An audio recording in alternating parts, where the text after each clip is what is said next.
Loading. Boom. And then it happened. All right. Na na na na. La la la Na, la. na, na, La la la la.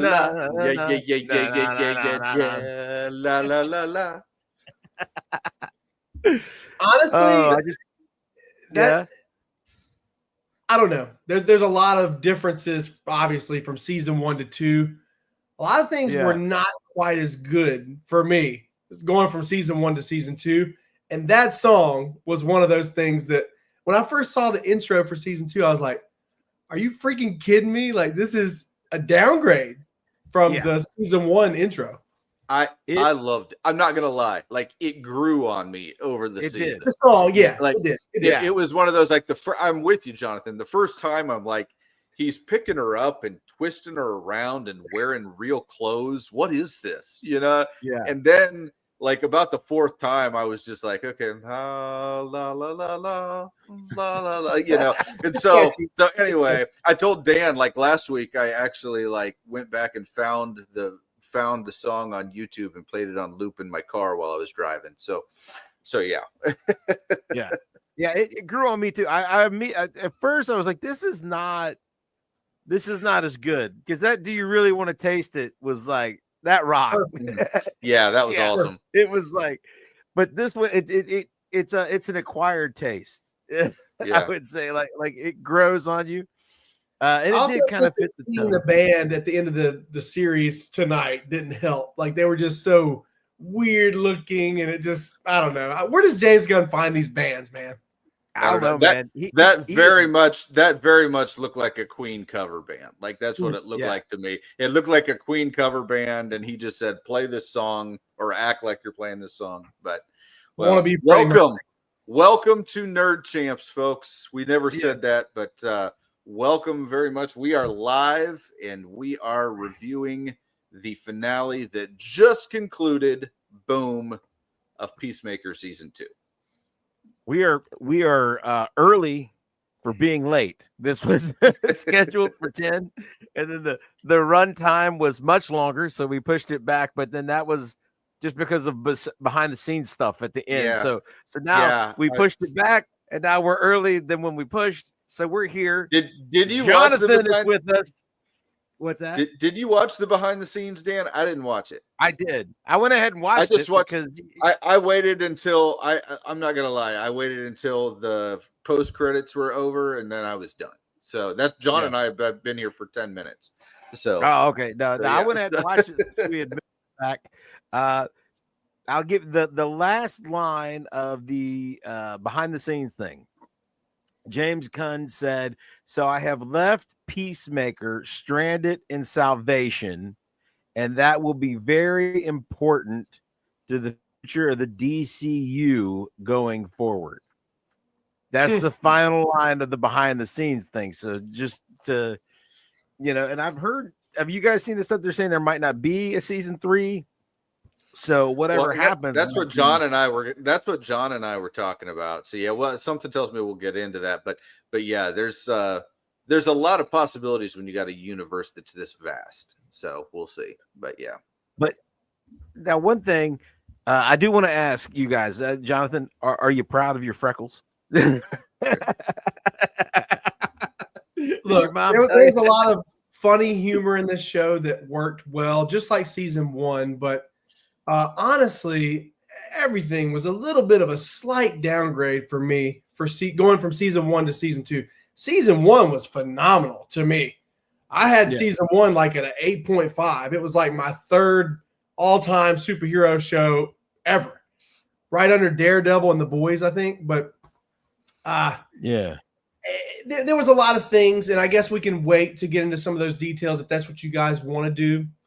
But the biggest thing that sticks out to me is just when they were in the Nazi world, there was a lot of really dumb things that took place, like when Adebayo jumps into the pool instead of just running around the swimming pool. I thought that was and then they all jump in instead of just running around.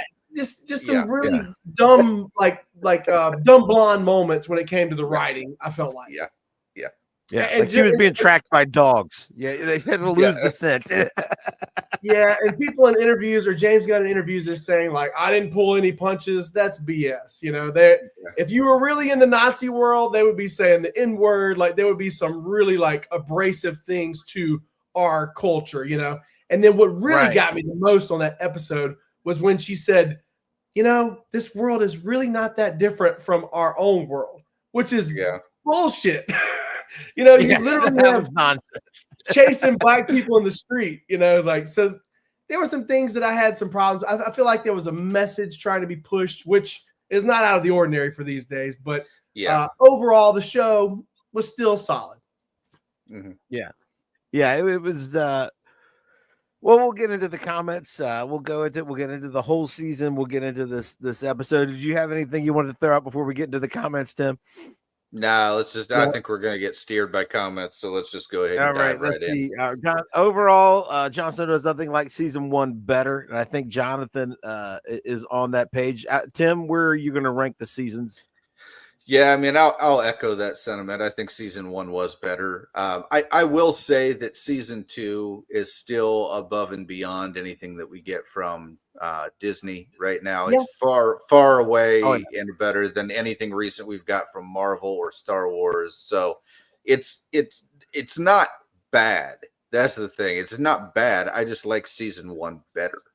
So that, I mean, I think that there were some things, like Jonathan pointed out, that were a little silly. And then as we'll get into this particular episode, the finale was a little bit of a letdown for a superhero show. He didn't, spoiler out there, he doesn't ever even get in the costume in the finale. Okay. I mean, if you're going to have a superhero finale, that should be part of the deal. So anyway, but Tim, Nelson was there. Nelson was there. I mean, you don't need a superhero suit when you have 90s supergroup Ricky Nelson's twin sons, Nelson. I don't think he ever got into the helmet this season, did he? Or maybe once? Oh, he did. Oh yeah, and no, he got in the helmet. He got in the helmet for sure. He had but to have a finale and have him not even get in the costume, I mean, and there were so many opportunities and storylines that led itself to that kind of just made it kind of silly that that's not where we ended up. And now, if this was a setup for a season 3, I think it was a poor setup for a new season. And if it's a setup for another project, you're just kind of wondering how important Peacemaker is actually going to be in this universe. So I just think overall the finale was a little bit of a letdown. The season was just a little bit, like Jonathan said, just a few details that I didn't care for. But ultimately, I still like it a lot better than anything else I've been watching. I just watched Alien Earth. I have no standards. Okay.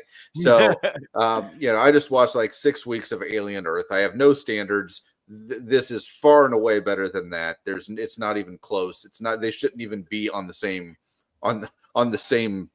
device, right? They shouldn't both be TV shows. That's how bad Alien Earth was. But as far as this, I mean, I liked the season. It was good.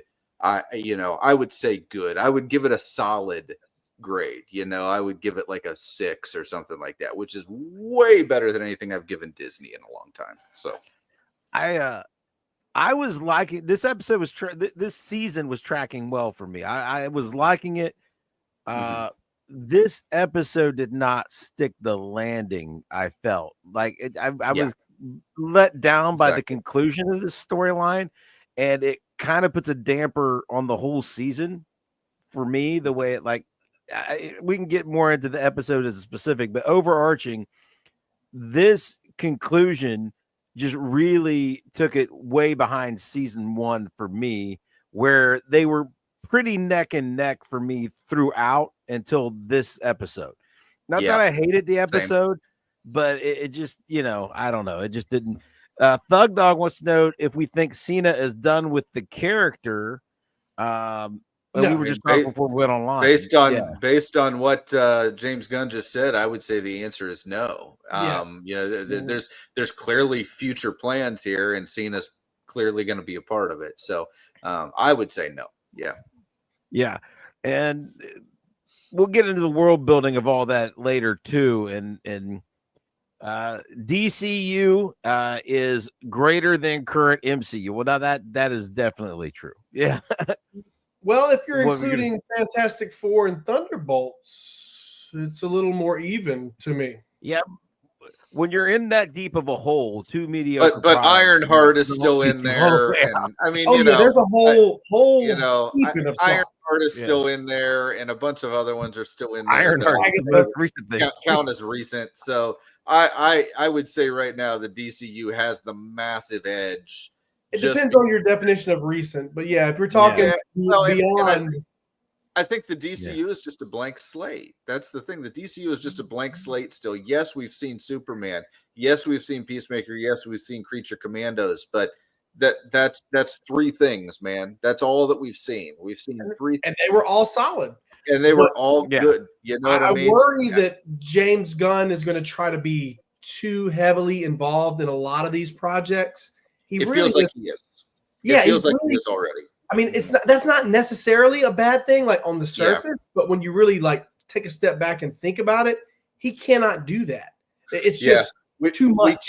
We can't get into something like The Authority, for example, and have it be this tone of a character development and this tone of humor and all that. If you get into The Authority, you're going to have something that is very, very much in the same vein as, like The Boys and stuff like that. Something that's going to be a little grittier. And they've already announced that The Authority is not happening anymore. Oh, it's not. The Authority's done. It never even. It hadn't occurred to me until I watched the special features for Superman that are because Superman's on Max, folks. You can watch it if you didn't go to the theaters.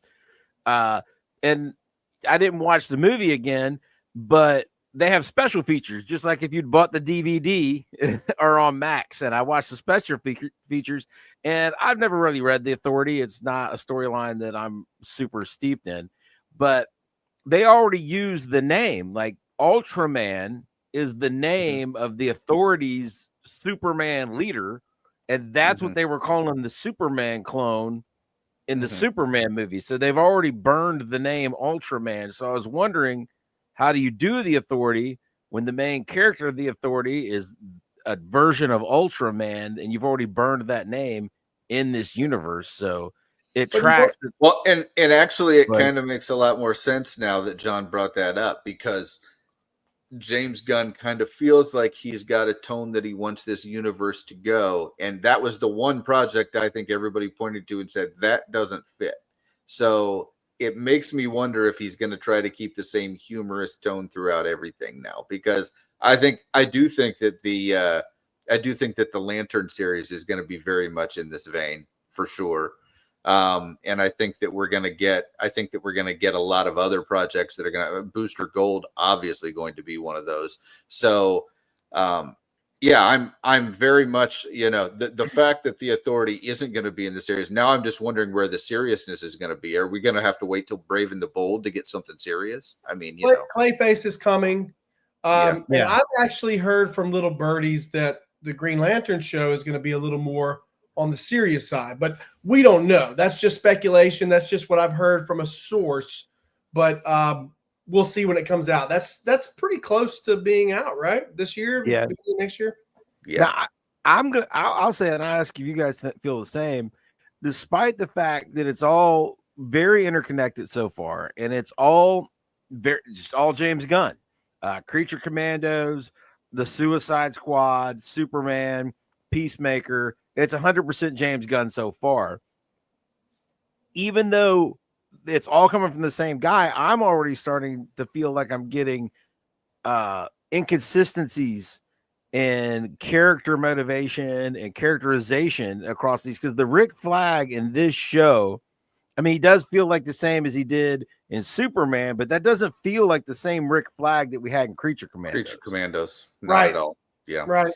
And I think part of it, Dan, I think part of it is, when you do have a little bit of a humorous tone, those are the little things that people tend to overlook and not care as much, right? It's like we we don't care as much about the physics and reality of superpowers when a show isn't taking itself seriously. When a show takes itself ultra seriously is when we pull all those details apart, because if you're taking it seriously and you still couldn't dot the I's and cross the T's on things that should make normal sense in our perfectly contingent world, then that's exactly when people start saying, oh, well, that doesn't make sense. I think people can be a little more forgiving if the tone is lighter, and that's what Gunn has tried to do, right? So he's tried to make things a little lighter so that people can say, okay, this is inconsistent, but it's just fun, so I don't care.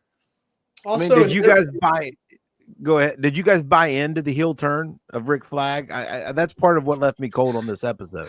I don't think it was really a heel turn. I mean, it's been that way this whole season, where he's wanted to get back at him for his son, and I kind of thought it was a weird. I kind of thought it was a weird way to end it, because the obvious choice for the finale, and we talked about it last week, was to have his brother come back. That would have been the obvious choice for the finale to me.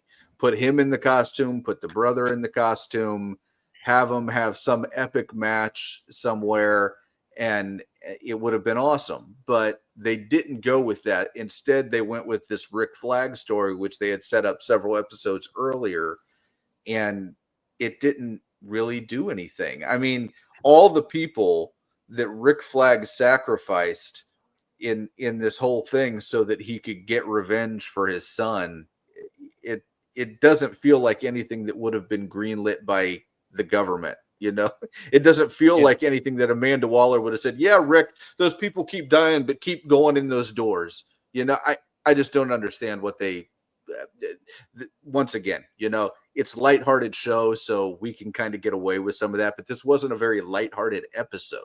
So that is one of those things where we're going to notice a little more that this stuff doesn't make sense. Yeah. I mean, we all rave Creature Commandos, and you did too, even though you don't usually like the animation, Jonathan. Like, did this transition with Rick Flag work for you? What did you think about this versus the Rick Flag you had in Creature Commandos? I can get behind what you guys are saying. He definitely feels a little different from Creature Commandos. But yeah, also, you know, your son getting murdered can change you, right? Can change a person. So I kind of see the argument on both sides for that.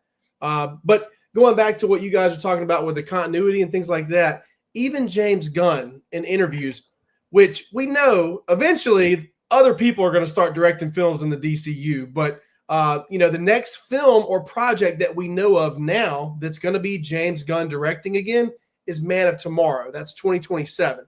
But even in interviews, James Gunn is like basically kind of jokingly saying, oh, that's canon? I didn't even know that, you know? So even James Gunn, I don't think takes the continuity as seriously as we can sometimes. But yeah. And now, Jonathan, just speaking of continuity, this is something we talked about last week, and we didn't really. So on the Suicide Squad, I have not seen that movie in like 4 years. Okay. On the Suicide Squad, did they go out of their way to announce that as Rick Flag Jr., or is that something that changed when they cast Frank Grillo? I think he is known as Rick Flag Jr. in that film, if I'm not mistaken. Okay. All right. I didn't know for sure, because they had kind of gone out of their way to make him look like Rick Flag. You know, they'd given the yellow shirt and all that kind of. So I didn't remember honestly, when the whole conversation was taking place about that being his son.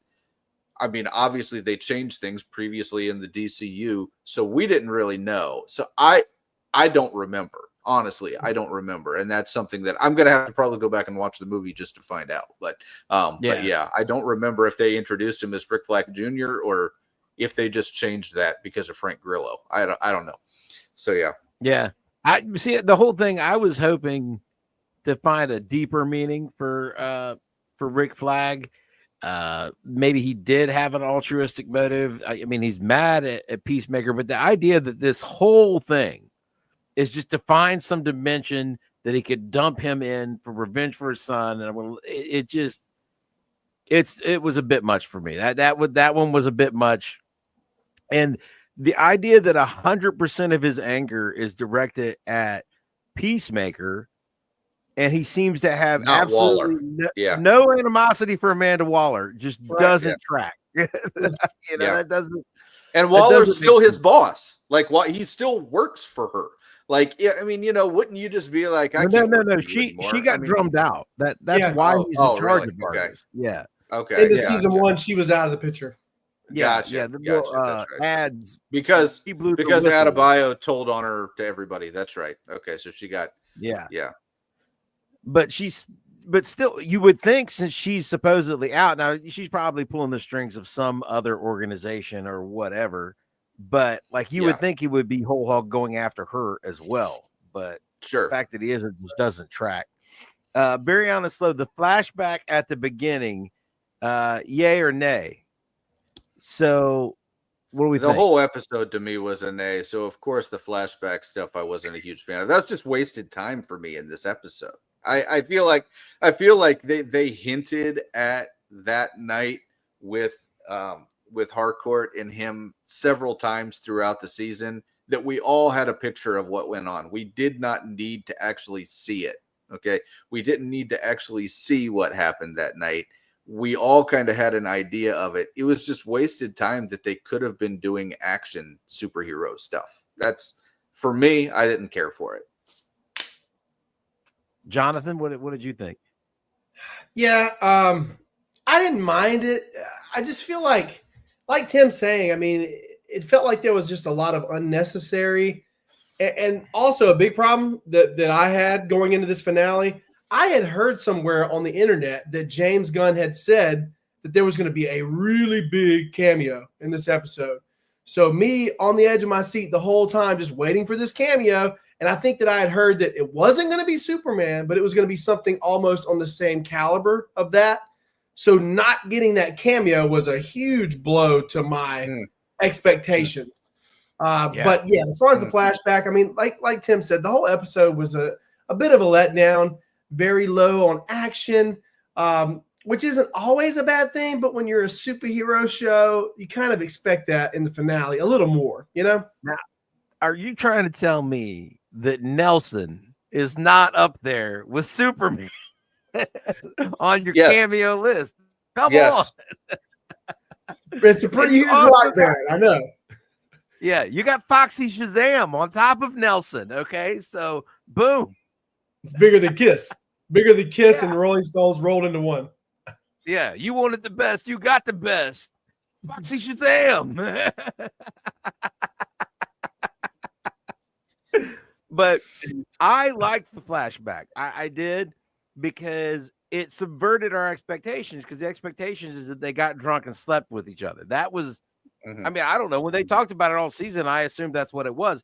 But the fact that the whole thing was just over a look, they danced together and they shared a look. And I thought that was, they did kiss. They did. But the big thing was like they locked eyes, and that's when she freaked out. It wasn't even, you know what I'm saying? That was what they kept talking about. So I thought that was cool.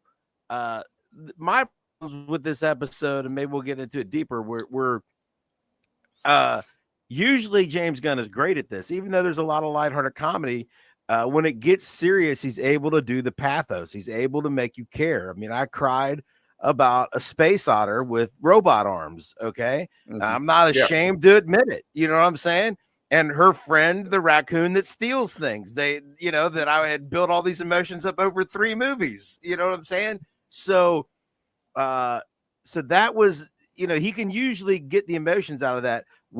And even in this series, like last episode, when Jason was here, we talked about how well Cena sold that idea of like thinking like I'm the problem here. Like when the brother was dying on the floor and he told everybody, like Cena nailed that scene, and he made you feel it. But this episode, when you were supposed to feel things, like I didn't, like they didn't carry the pathos this week. I don't know. The seriousness fell flat for me. Tim Meadows with this dude. Tim Meadows, this is like some of his best work. Yes. I'm not. When's the last time we saw Tim Meadows? I don't remember seeing him in anything recent. Like it's been a long time, and this just shows me why. Like I used to just love staying up and watching Saturday Night Live in the '90s. Man, these guys Tim is were frozen. all. Oh, Yeah, am I? Oh, no, we all just flashed on my screen. Is everybody hearing each other? No, Dan, can you hear me, John? Yeah, I can hear you. You never froze for me. I think it's you, Dan, because we're fine. But Okay, go ahead. But I was just here saying, this is why I used to stay up and watch Saturday Night Live in the '90s. These guys were just pure genius back then. Tim Meadows, Will Ferrell, Chris Kattan. I mean, all these guys were just brilliant, and so this is just a reminder of something from that time for me, because this is what Tim Meadows does. Tim Meadows was the best, not only the best new character in the show, but probably maybe the best character in the show this season to me. I'm gonna give Michael Rooker his flowers here. Oh yeah. Michael Rooker absolutely nailed that character. It was another thing too, though, like I get that James. I'm sorry, Tim, go ahead. I'm sorry. No. I'm just go ahead, Jonathan. I gotta say that Michael Rooker, Tim Meadows, yes, but Michael Rooker just nailed that role to the wall. So anyway, go ahead. Something I'm worried about is, like, I get that James Gunn enjoys working with the same actors a lot over and over again, but with kind of Michael Rooker, I love Michael Rooker. He's great, but he's kind of run his course now. He was already Yondu in the MCU. He was already this other random character at the beginning of the Suicide Squad in 2021. Yeah. So now you bring in the guy that looks pretty similar to that same character with the bird, the eagle guy. I loved it. Don't get me wrong, but James Gunn, you need to stop being so, reusing all these actors all the time. Yeah, we talked about that last time too. It's like he seems to always find his way into a James Gunn project. Yeah, and that's hey man, this one he just absolutely killed though. He just nailed it. It was great. Anyway. If James Gunn wants to work Tim Meadows as agent, I forget the character's name because I just always thought of as Tim Meadows. If this bird blind nickname given guy wants to just show up in every DCU movie going for it, he could be the Agent Coulson of the early DCU. I'm here. Just the nicknames. I want the nicknames. Mexicali Titties. Hey, R.I.P. Agent Cupid doll. Yeah. R.I.P. to Cupid. He went down doll. to the his poor face got chewed up. Oh man. Who else would some things did really work for me this episode when they shot and killed the imps and you got the little video game sound. I would love that. Just the pixie dust, little sparkles came and it made the sound. Oh, that was great. Hey, Dan, I think we got some new comments down here. Hold on. Oh, the gummy bears. All right. What do we got down here? We've got Derpy is here. What's up, fellas? Not much, Derpy. We are just hanging out. Cliffhanger, Dino Island, New Frontier. Yeah, we had some scary sounds. Do you think it's dinosaurs? It sounds weird. I don't know. There's something's. I think it's going to be something that we recognize. We'll see, but maybe. Yeah. Either way, I think that season 3 has to happen. You guys, I think you mentioned this earlier, Tim, but they were saying that they didn't know if they were going to do a season 3. Bullshit. They need to do a season 3. Like, it needs to happen now. I didn't love season 2 nearly as much as season 1, but it also got me excited to see another season of Peacemaker. So I hope they do it. They didn't exactly leave it. They didn't exactly leave it in a place where it was ambiguous. Like you can't just leave him there. You know what I mean? So season 3 is almost definitely happening. And if not season 3, then it needs to be an integral story of another project. Right. That's tangential. Right. And I just don't know if there's anything tangential enough to make that the storyline. So we'll see. But because wrapping this up in a movie or a show that is not a direct spinoff of this show that's the kind of interconnectedness that Marvel got into that is not fun for the viewer. You know what I'm saying? It's when not. you leave Not at all. Peacemaker season 2 on some giant cliffhanger, and then the resolution to that is in the second act of the new Supergirl movie. Yeah. You know, that's not fun only that, interconnectivity. I don't want this to be. I don't want this know? to be White Vision either, where we let it sit for 5 years and then we come back to it. I don't want that. You don't want. Nobody wants that. So yeah. Does anybody even care about the White Vision show? Do we care where he's been or why? No, not anymore. Okay. I maybe did in 2021, but yeah, I was just like, oh. I went to Marvel projects just thinking I was going to see White Vision.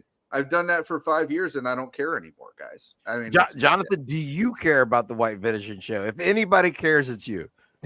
Yeah, sure. I mean, if the show is good, I care about White Vision a lot more than I cared about Agatha, a lot more than I cared about Ironheart, Wonder Man, all these projects that we're getting.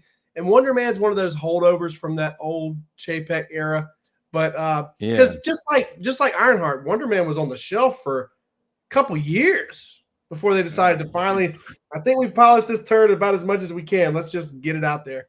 But yeah, I care. Yeah. I mean, if it's good, great. But if the show sucks, like a lot of other MCU stuff lately, then no, that's not gonna be a good thing. Do you think they will answer the question of why he abandoned that fight, or they'll just act like that didn't happen and just pick up the story? They better. They better. yeah. They'll make you wait till episode 4 or 5. Though, like, have you guys seen first episode? Is going to act like. Have you guys seen Ocean's 13? Like at the very beginning, when Brad Pitt is like in the middle of a robbery, and then he gets a phone call, and he's like, "Gotta go," and he just leaves. Right? It was. That's just like White Vision. It's just like the most important thing going on right now. He's like, I don't know what's going on. I got to go. So, yeah. Thug Dog, when has anything we've ever done been for the good of the people? That's pretty funny. That was a good line. I like, okay, we had talked about the new characters. I think Economos is one of the best characters of the Peacemaker thing. He is so fun. Yeah, John is definitely, he's definitely one of the, and you can just tell, like, the actor, I feel like he would be like a really good, like stand-up comedian or something. He's very quick on his feet. You can tell a lot of his stuff was improvisational. They're just like 1, 2, 3, go and see what you can come up with, and we'll take the funniest one. So I feel like the actor did a fantastic job throughout the whole series. So yeah, I think he did a very good job. The door montage. You know what? I wanted them to go into that door with the giant skulls on the mechanical legs. I mean, that was the best heavy metal album cover. What was the name of the song? It made me laugh every time they would sing it. What was the name of the? I can't remember which song was playing when they were doing the about love. Effing you. I don't know. It was crazy. Anyway. Yeah. That's not. Yeah, F in my heart in the. Oh yeah, that was good. Yeah, that did make me laugh. That was not pulling punches. That was the part that he was talking about when he said he wasn't pulling punches. That's right. I had never heard that song before, but I'll guarantee you a bunch of people are going to look that song up just because of this episode. I'll guarantee you. Now, big girl boss moment. Harcourt, Ads, and Sasha talking in a bedroom to a "We're not going to take it" cover. Now, is it a cover if it's still Dee Snider? I was going to say, I thought that was Dee Snider. That was him, right? Yeah, that was definitely. Yeah, that wasn't the original. That wasn't the original. That was the original. We're not going to take it is not a slow, somber rendition to a piano. We're not gonna take, and I was just like, but that was definitely D. That was definitely him. It was a weird moment. It was a weird moment in the show. I'm not gonna lie, because I'm still trying to figure out what the three of them did. Can you guys explain it to me? Girls get it done, Tim. They get it done. Those three do in that scene that was so revolutionary. I guess I'm lost. They came up, they talked all night to come up with Economos, distract them while we figure out where Peacemaker is. That was the plan that they came up with. Right. Because that was the whole plan that got concocted. Economos walk up to the other hacker dude and just say random crap. They didn't even come up with things for him to say. Which they were talking all night. Okay. Yeah. So I don't know. That was a really, really weird moment. It felt like, yes, we've got to make the 3 strong females do something really important. That's what it felt like. But for me, Harcourt, I was just gonna say, for me, Harcourt is the definition of girl boss. I guess one difference between this girl boss versus others that we see, at least her being a girl boss kind of services the plot of the show, and it kind of fits into the story somewhat, and it gives you peels back some of those layers of her character. She's a highly damaged person, so I guess I'll give them the pass on this one with Harcourt. She is a girl boss, but I'll take that back. I wouldn't say she is a girl boss because she's not in the show just to be a girl boss in the show. At least she services the plot of the show. Yeah, she's not a complete Stu. She's not a Ray where everything comes easily and you're perfect, or a Galadriel where you constantly make terrible decisions and screw things up, and yet everybody looks to you for advice. It's like you keep making the wrong choices, but what do you think we ought to do next? So at least we don't have that.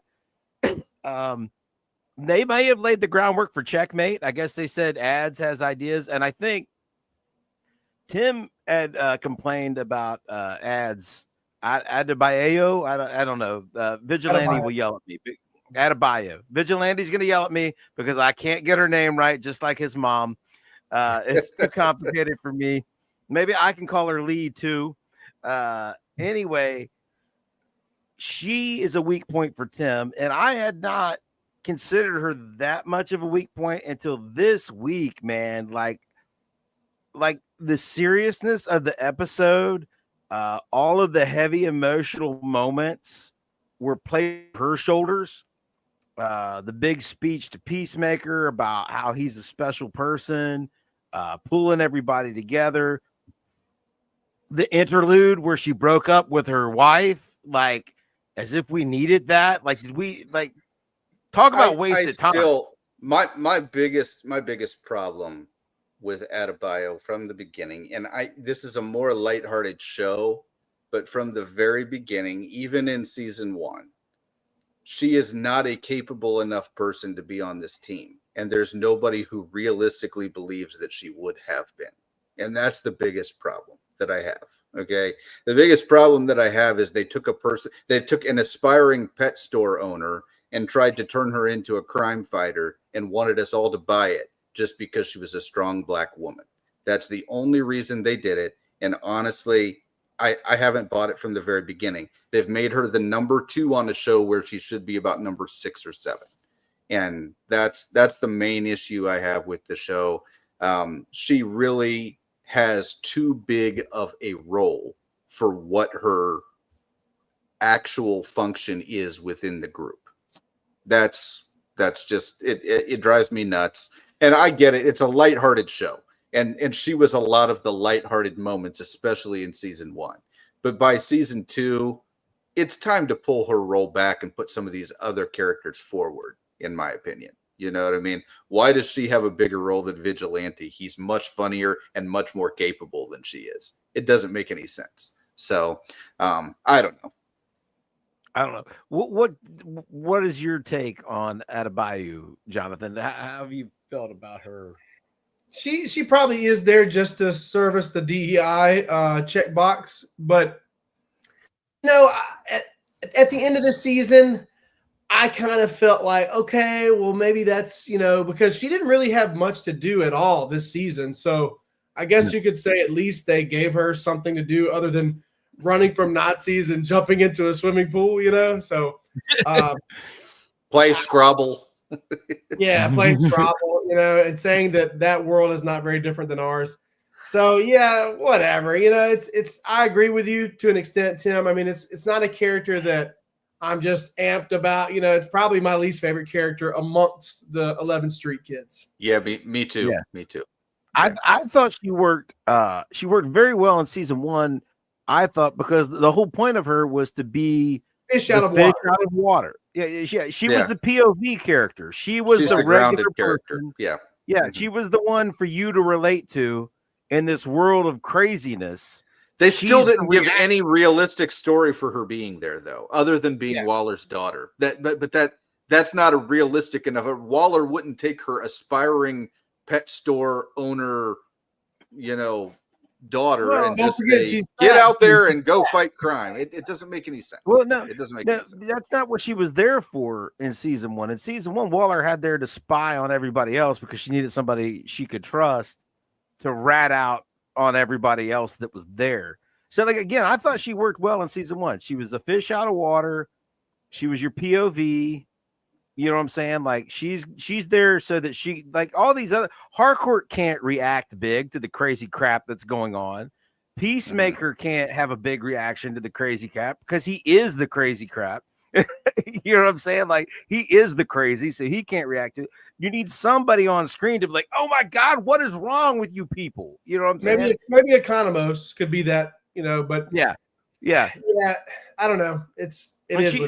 She did that well in season 1, and she was there because her mom wanted her. But this whole thing where she found herself and decided she wanted to be a super spy, like that was her whole through line this season. And I didn't like why. When did that happen in season 1? That she decided. I mean, almost the whole season she was still wanting to go open this pet shop. So. Yeah, she was basically just there to check off boxes, be a lesbian, and get chased by Nazis this season. Yeah, and apparently established Checkmate, which, in the comics, Waller, her mom, Amanda Waller, runs Checkmate in a lot of it. Checkmate is like DC's version of S.H.I.E.L.D. It's not a PI agency ran by the 11th Street kids,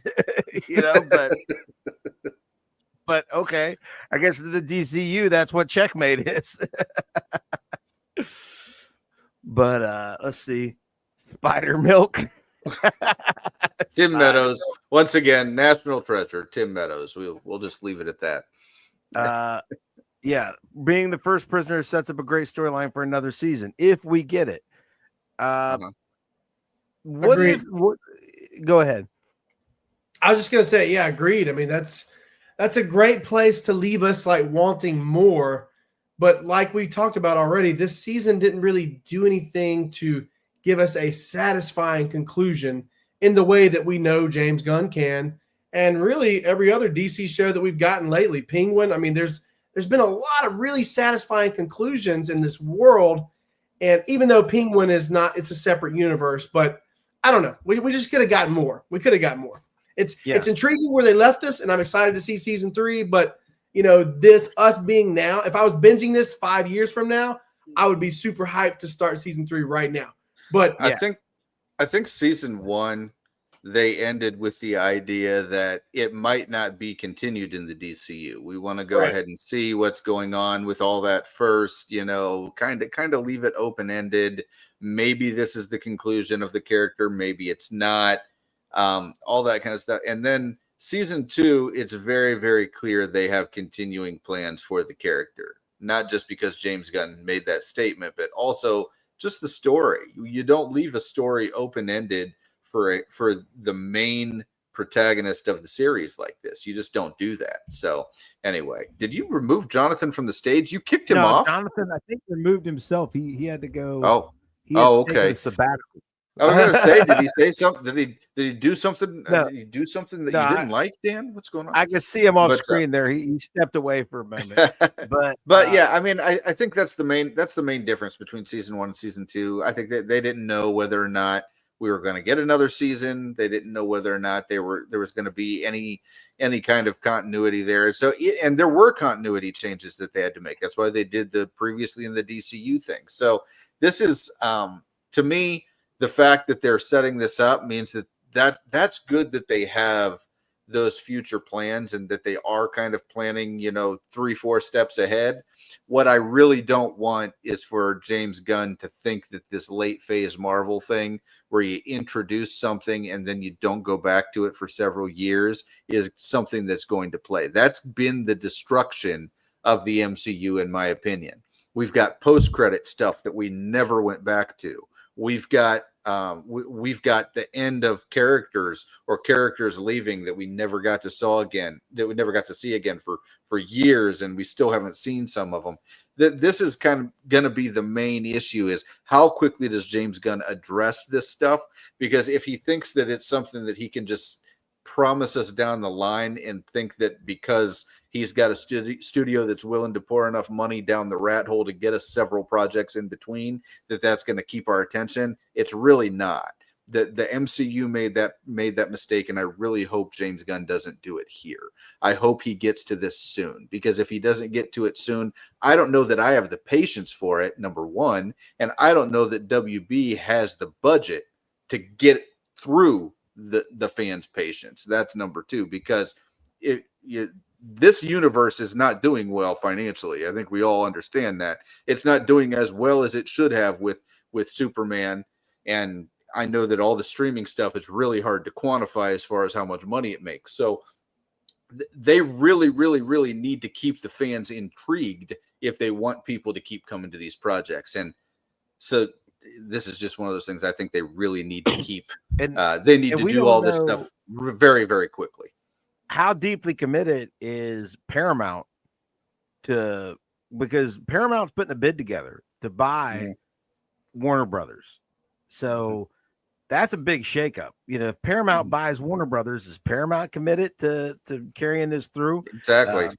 We know that James Gunn got these kind of buddy with the son of the billionaire who owns WBD right now, but Zaslav.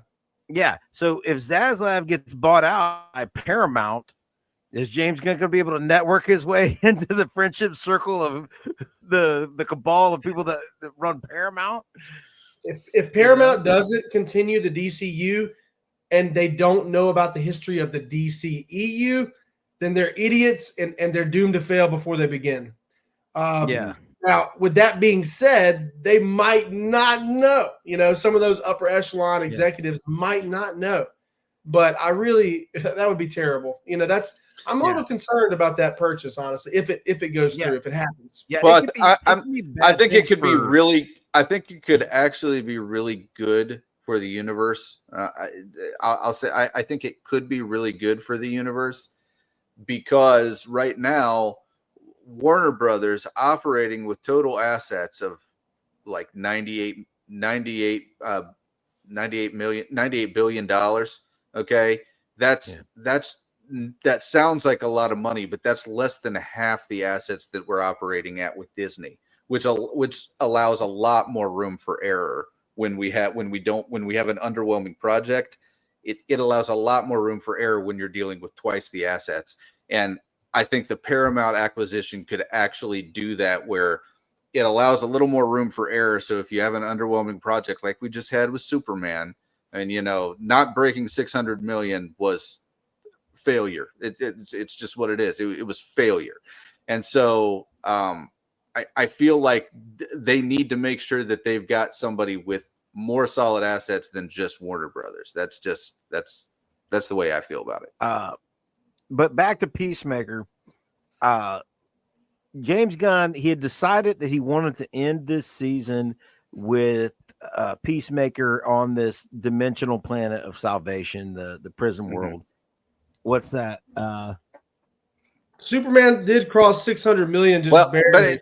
But that's still failure, Dan. I mean, John, that's still failure. I mean, anything under about 7 was going to be failure. 7 itself was not going to be great. I'm not going to lie. The entire year I projected $1 billion. And the reason I did is I had much more faith in the character of Superman than I should have had. But $615 million for something that was probably break even, estimated to be break even around 550. I mean, that's going to be that's not good. If they broke even, it's not. I wouldn't call it a failure. It's not a bomb, but I don't want to. No, it's not a bomb. It's not a bomb. But if they want to continue this universe multiple decades like they've done with the MCU, you got to do better than that on your big character. Sure.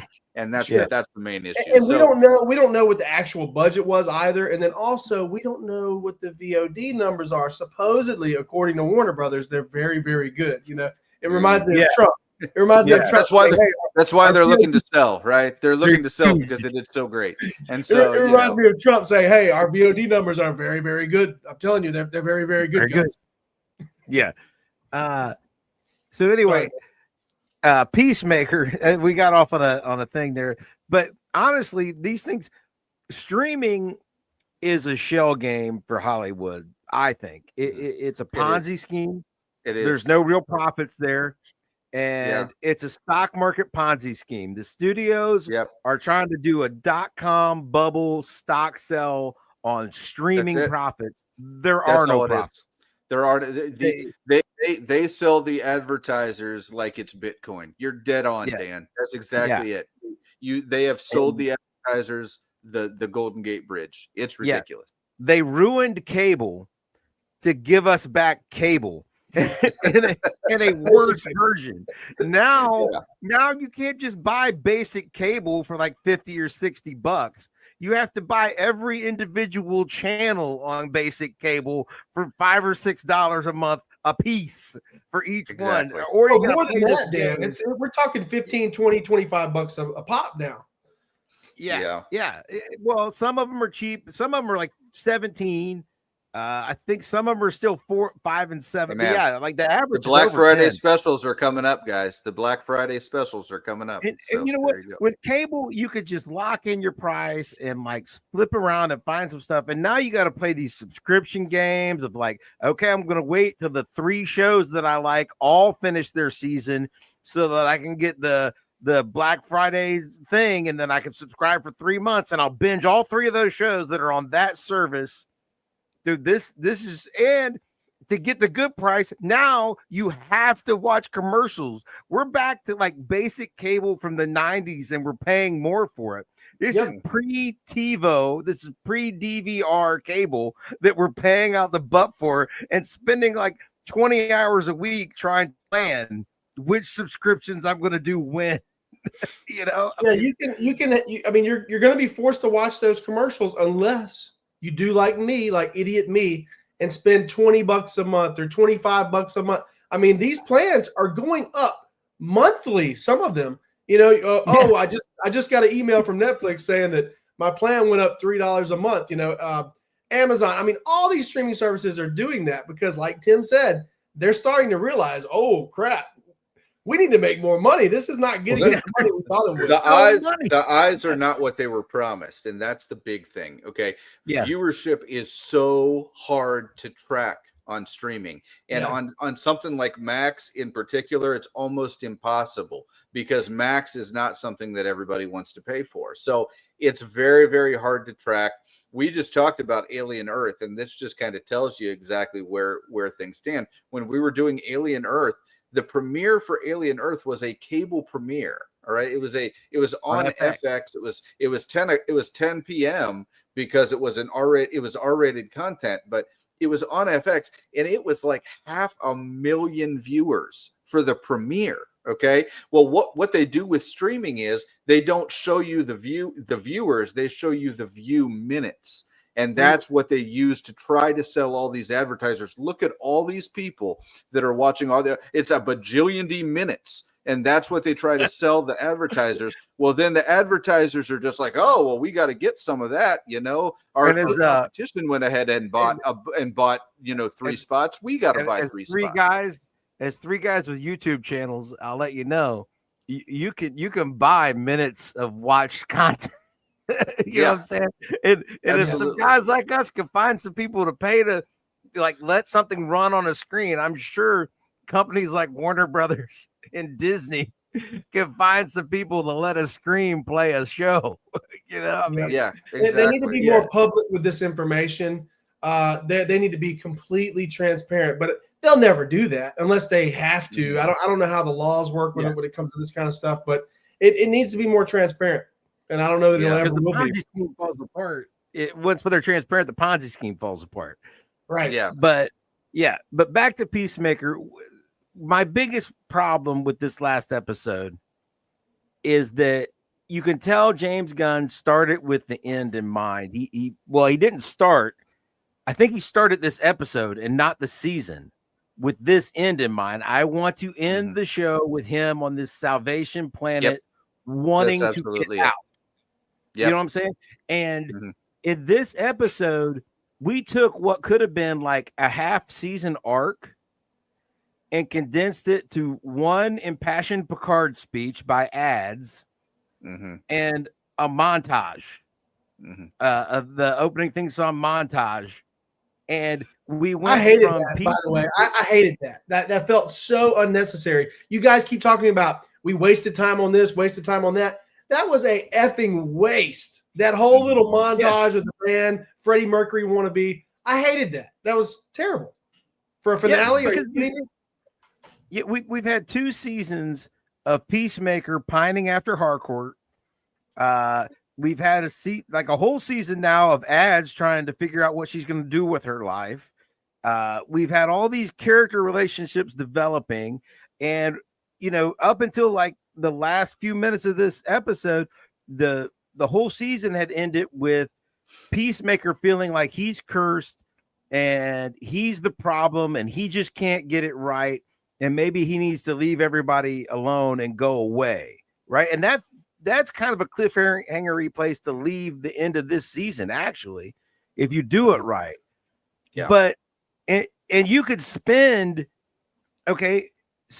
you could spend probably at least 3 episodes and maybe a whole season having him actually get together with Harcourt and them acknowledge their feelings for each other, him realizing he's not a cursed person and he can contribute to the world and still be a part of his friend group establishing their own intelligence service / PI agency because they convinced vigilantes to spend the money in his basement to get him up and running. I mean, all of this, does that sound like 2 or 3 episodes or 4 or 5 episodes to you guys, or one speech from ads and one song montage to get through all of that, just so you get Peacemaker to the point where he wants to be part of the world, so you can take him and strand him somewhere where he wants to get out. That the whole point is you want to strand him there.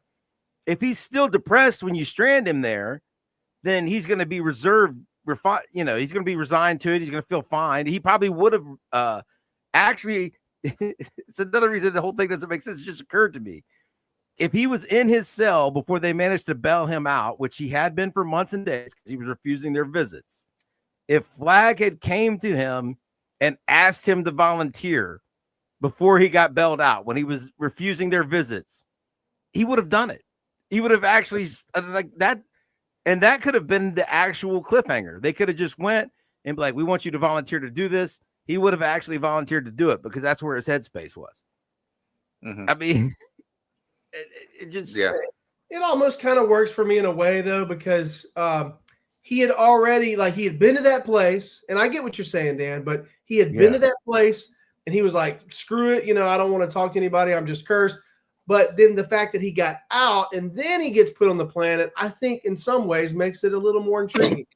Yeah. But it's something that if they had not decided to end with him there, this could have been they crammed too much into they didn't give themselves enough time to do this. Right. Like, I agree. You're paying off. Yeah. I feel like this wasn't a good story for the finale. That's just all there was to. I feel like there was so much low-hanging fruit for the finale that would have made it so much more intriguing, action-packed, would have been great, and you still could have left on some kind of a cliffhanger referring to this in like a post-credit or something that would have made it so much easier. But this right here, what they gave us for the finale, in my opinion, just did not land well. It was not good for the rest of the story. to have this whole story about this white supremacist universe and all this other stuff come to the conclusion of him basically just being, banished. that just is so lame, Yeah. And like I said, there was no action. There was no major fight in the finale. He didn't even put the suit on. I mean, what are we supposed to do here, guys? I mean, I normally like the direction that James Gunn goes on stuff like this, but this was the finale, right? Yeah. And if season 1 was any indication, we're not going to get a season 3 for another 2-3 years. So I don't know, man. This is not. I would not have done it like this. That's just. Agreed. That's just, and I'll say this though: as long as they tie up these loose threads in season 3, for me, all is forgiven. If they have his brother come back in season 3, and then some other things that weren't addressed at the end of this season in season 3, all is forgiven. But if they don't, they got to address his brother. They have to have him come back and try to get vengeance. Yeah. And I don't do the I hope they don't come in season 3. Okay, he finally, because you have this problem in TV shows. It's the Sam and Diane, it's the Ross and Rachel, it's the romance, the main character pines after the interest. I love you, I hate you, I love you, I hate you. We were on a break. We were on a break. Okay. And so when they finally get together, the writers feel like they need to break them back apart because they need that will they won't they energy. You know what? Just let them stay, just let them be together. You know what I'm saying? Don't even break them up, because if you can't just break them up and be like, well, that's over now, because that just reintroduces the will they won't they energy. You know what I'm saying? And you don't, just like you had that for 2 seasons. You could have strung it out for a few more episodes, but you wrapped it up in a montage. And now that you wrapped it up in that montage, you can't put that toothpaste back in the tube. They're together now and just roll with it. Because I don't, you know what I'm saying? Now the will they get back together is never as interesting as the will they get together. You know what I'm saying? That part of the story is never as fun. So just let that roll and let his brother from the Nazi dimension come try to fight him. That's what we want. Yeah. So otherwise, but I mean, I'm picking it apart. I'm nitpicking a little bit because I didn't dislike the episodes a lot. I loved his little happy dance when he found out that Harcourt was really moved by that night. I thought that was fun. There was Tim Meadows was again amazing. Imps making little fun imp noises when you kill them. Again, that's always fun. I found myself. You guys know me. I love the multiverse, right? Yeah. I found myself at moments of the show thinking, oh, maybe they could explore a different, maybe they could even go to the DCEU. But in retrospect, I'm glad they didn't. It's way too soon to start dabbling with stuff like that. I kind of thought, and I thought this during Superman 2, it's way too early in the continuity to be introducing alternate universes. And it makes me wonder. It makes me wonder about the future of the franchise. I'm not gonna lie. Everybody knows my feelings on it. They've been well pontificated on this channel and others. I absolutely despise multiversal storylines to the degree that I mean, and not all of them, right? I do like Flashpoint. It's one of my favorite Flash storylines. I love it. It's great. But that's a little different because it's what if we went back in time and changed things? It's not exactly an alternate universe kind of thing. But Back to the Future 2 type deal. Exactly. It's kind of, it's a little different. But I do feel like multiversal storylines are where you go when you kind of are out of ideas in this universe. When this universe has been expounded and all the characters that you need to introduce have been introduced, and that there's no more continuity there. You need to reintroduce the same characters, but you can't use characters that have been playing them for 15 years. So you go back to a multiversal storyline and boom, it can all start over again. And I feel like that's what the MCU is in the middle of trying to do right now. And it's just too early to do that in the DCU. We just started this. And so that's kind of why I'm a little frustrated about it. But I'm not writing it off yet. I still really enjoyed Superman. It was a good movie. I obviously enjoyed both of these seasons far and away better than I am enjoying anything Marvel. But yeah, I just feel like it's too early to introduce it, and I'm kind of depressed that they did because I'm wondering where they're going with it. Agreed, but they kept it small scale in this show. And as long as they don't touch this crap anymore in the DCU for another 10 years, we're good. That's the problem. Is it going to be a constant part? Because it's been in the last 2 projects now. So we'll see. Yeah. Is it going to be a constant part of the DCU, with Lex and his dude and all this stuff? I don't know. We'll have to see. So, now I don't have the multiverse aversion that Tim does. So I like that the multiverses they went to, the other dimensions are, Candyland with evil imps, a zombie world. Dude, that was great. The evil imps, a Nazi, evil heavy metal skeletons on robot legs, and then they had a Nazi dimension, which is like always like a what if type, alternate dimension. Sure.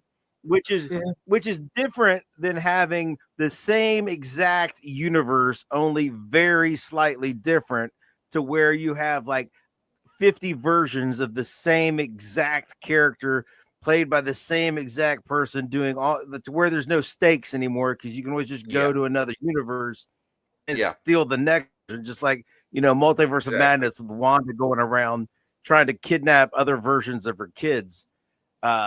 That type of multiverse is only fun in comedy like Rick and Morty.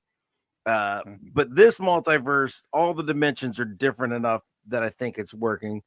But I think we all like Peacemaker season 2. I think after the conclusion, we're all a little bit disappointed in comparison to season 1. But we're all excited for season 3 if they give it to us, and the DCU in general. I think I think I'm summing that up pretty good. Yeah. You guys, Jonathan, I'm ultimately optimistic about everything. So I hope that they continue to move forward and stay away from the multiverse. As someone who loves the multiverse and cannot wait to see the $1 billion film coming up next year, Doomsday. I mean, it is definitely a $1 billion film in one sense. I believe it may cost to $1 billion. I believe that may actually be the case. I don't think so. And there's also rumors that they could be doing 3 Avengers movies instead of 2. Have you guys heard those rumors? Why? Why would they? Hey, all the best films come in 3s, Dan. We all know that, right? So that's right. Trilogies rule the world in cinema. So all right. Jonathan, tell the people all the wonderful places to come find you on the internet. Absolutely. So you can find us on Instagram and TikTok at Real Comic Book Cinema. If you want the memes and the funny stuff, you can go to Instagram. The TikTok is more like commentary, comedy, things like that related to comic book films. And then the YouTube channel is Comic Book Cinema. I've had these wonderful guys join me multiple times in the past on that channel. And we have a lot of fun. Check it out. Fantastic. I am Dan, and that's Tim. We are the Nerd Champs. You already found us. We're here. We're not doing that right anyway. We're not in any really other interesting. Oh no, we do have a whole other channel, Slab Cinema. You can find us there. We've got some movie reviews. We should have some more coming. And you find us on Jonathan's channel, and then watch other people and notice how much better it is when he has us instead of the other people. So anyway, until next time, Tim, OH. IO.